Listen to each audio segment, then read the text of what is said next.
Alright, are you ready? Yeah. Let's mix them up.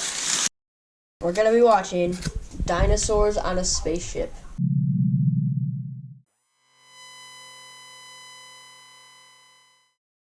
Okay, hello, we're back again. Very, very strangely, we have picked the episode that comes immediately after the one we reviewed last time. The odds of that happening are so slim. Yeah, but that it is what happened. So, Curran's here again. Say hi. Hello. Hi. And yet today we're reviewing Dinosaurs on a Spaceship, Series 7, Episode 2 this time. So yeah, when I drew that name, I was very not happy. But I have to say, I enjoyed that a lot more than I did last time I saw it. I thought it was a lot of fun actually. So I would agree. I really, thought yeah, I really didn't like it the first time, but rewatching it for like the third time, I think it's way better. yeah, it's weird. I I wonder if it has to do with like because it's such a fun kind of episode, so lighthearted and like just fun in general. I wonder if it enhances the viewing experience to watch it with someone else, you know? Yeah. I think that might be the case. So, I that being said, I have some issues with it and some of them they make me really mad. I have problems. So, first of all, let's just get into the storyline in general. I think that's a really good idea. I mean, they love the idea of the Silurians have like an space arc basically, where they're keeping these dinosaurs, they're putting them on the spaceship, putting it out into space, waiting a few million years, and then bringing it back to Earth again. And then I love how they have this villain guy who like intercepted that he made it onto this ship as well, and he found these dinosaurs and he realized that I mean they'd be worth so much if he were to be able to like sell them or whatever. And I think that's just a really good premise in general. Yeah, it's a super creative story. Yeah. So, some things I didn't like about the episode as much. I like those other two characters on their own, the Queen Nefertiti and that hunter guy. But when watching them like talking to each other on screen, like their chemistry was terrible. It was painful for me to watch them talk to each other. I can't put my finger on why, but it just didn't work. As individual characters, they were fun enough, but together, I don't know, it just didn't work. For the first little bit, I was like, I was thinking the writer, like Chris Chibnall, who wrote this, was going crazy, bringing two like characters who we've never met before, never seen before, um, and just doing an episode with them. But then what he did, like bringing them together and giving them each characteristics that factor into the later bigger plot of the story is really cool. Yeah, I can agree with that.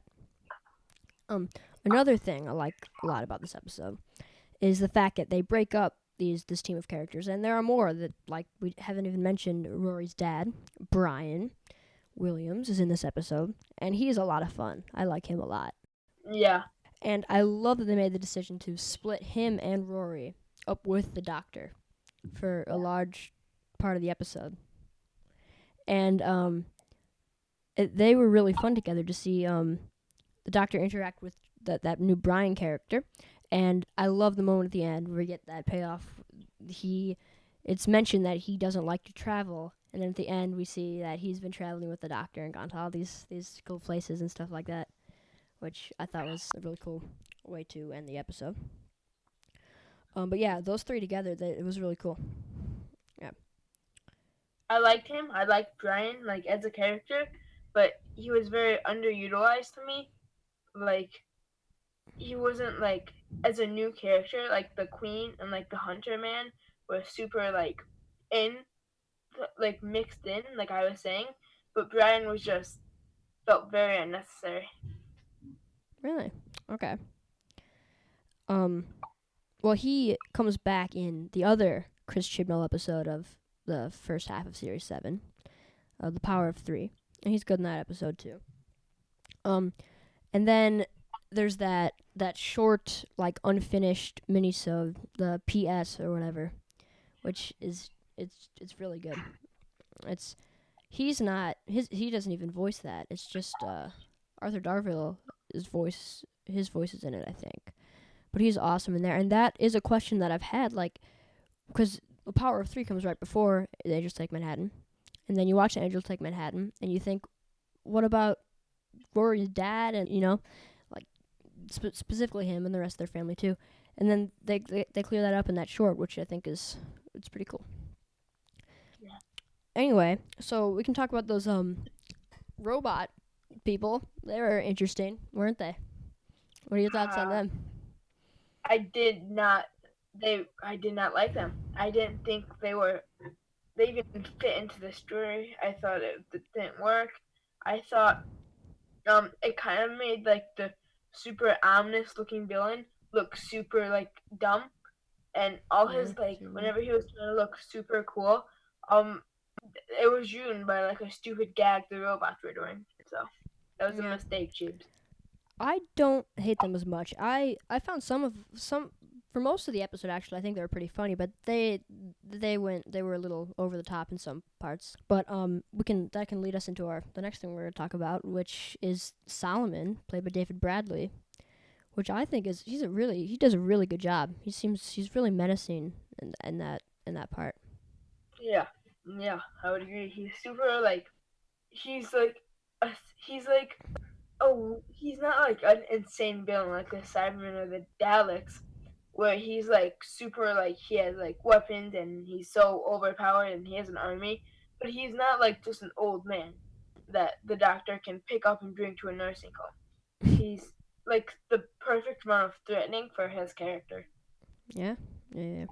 I actually preferred him in this more than that special, but I mean, fine choice. I don't know. I mean, he does a really good. The writing of the first Doctor in that episode is questionable with some of the jokes that are made in there. But you haven't seen An Adventure in Space and Time, have you? That's came out around the 50th anniversary, and it's a documentary about the beginning of Doctor Who, and he plays William Hartnell in that movie, and he is just fantastic in it. So I should look into it though. Yeah. So my biggest issue with this episode, it really infuriates me. And it comes in a third act that I think for the most part is incredibly satisfying. We get Rory and his dad piloting this ship, and Amy and that hunter guy just mowing down dinosaurs, tranquilizing them, but you know what I'm saying. But then you have that final confrontation with the Doctor and Solomon. And the resolution to this whole episode, basically, at least the part regarding Solomon, is that the Doctor completely knowingly sends Solomon to his death. With, like, there's no gray area there. He literally sends him to his death, completely knowing what's gonna happen. And, like, he even has a little smile on his face when he's doing it.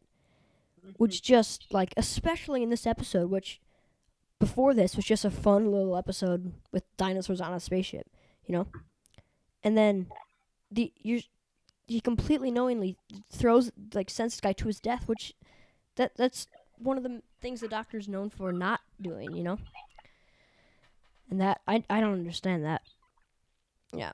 You could have written it away for which has been done many times in the past and in the future after this episode, which is have this villain, like, die or whatever, and the Doctor be the reason for it, but not be a direct thing like this, where and that really bothers me about this. That's one of my biggest issues. It's very undoctor-like. Yeah. Especially in this episode, where, like, in, like, a couple scenes before, this dinosaur was shot and he's, like, having a heart-to-heart, then he just kills this guy. Yeah. Oh, another thing I liked, Amy in this episode and this is a thing that they touch on way more when you get to like series 9 with Clara, but they show how traveling with the Doctor has had such a big effect on Amy, where like she knows what she's doing. Like she there's that scene where she's like scanning the ship, she's asking all the right questions.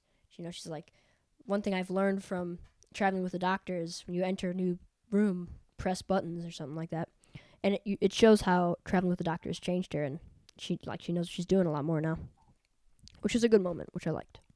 I think all the writers and showrunners do a very good job of that throughout the series. I think for every companion, including Rose, and Ryan, Graham, and Yaz, learn from the Doctor and learn what to do and how it happens. Yeah, I think it's harder to do that when you have people like Martha, Donna, or Bill, who are just there for one series. They don't get as much growth. But like you think about Rose, for sure, you can definitely tell. Amy, like we said, Clara, for sure, she ends up dying because of she thinks she's the Doctor, and then they bring her back, which I'm not a big fan of. And then Ryan, Yaz, and Graham already, and they have not had as much character development as some of the other companions. Like you think about Clara and Amy and Rory and stuff like that, who have been over multiple series and stuff. But they also, you can tell that, especially with Yaz, I think the most, you can tell that traveling with the Doctor has changed them and stuff like that. So, yeah. What are your overall thoughts on this episode? I'm enjoying it a lot now, talking about it, and now that it's resonated with me for a while, now that I'm processing everything that happens, it's a very good Doctor Who episode. Yeah. Think so? Yeah, I think it's a very. I think it's much better than I remembered, for sure. Definitely. I really like the core concept. I like just dinosaurs on a spaceship in general. It's just a fun idea. In this episode, it's really fun. It's really funny too. I mean, like there are a lot of jokes that really work. There are definitely some that don't, but a lot of them do. And overall I think it's pretty good. But then there are some issues that I have. Like that the whole thing with the Doctor literally sending Solomon to his death completely knowingly. That makes me really mad. And then there's some things that just a little over the top, and like the robots and that Queen and the Hunter guy and stuff like that. But overall, I think it's really fun. It's pretty solid. Okay, so if you were going to rate this out of 10, which you are, what would you give this episode? This is a hard one, but I think I'll give it an 8. An 8? Really? Wow, that's high. But all right, I can respect that. I would probably give it a 6. Whoa. Yeah. I mean, I do like it, but the highs, they're good, but they're not quite as high as a lot of other things. And the lows, while there aren't too many, they do, especially that thing with Solomon and the Doctor, that does drag it down a lot for me. But yeah, overall, I still think it's pretty good. So, I mean, I guess since there have already been 2, we can kind of tell by the ratings that we've given the episode. But, do you rank this above or below Asylum of the Daleks? Oh, way above. Way above. Wow. Surprising. Like, wow. I'm going to put it below Asylum of the Daleks. Yeah. I mean, I gave Asylum a 6.8, I think is what I ended up giving it. And I think even now I'm already kind of leaning more like a 7 for that episode. But, I gave it a 6.8. I can stick with that. And this is the 6, yeah. So, yeah. I really hope we don't pick out a town called Mercy next time, because that would just be really embarrassing if we picked out 3 episodes in a row. Now, the odds of picking 2 in a row are unlikely. I mean, if we were to pick 3, that would be crazy. But, yeah, I think that's it for now. Yeah, so that's episode 2 of this in the books. So we will see you next time.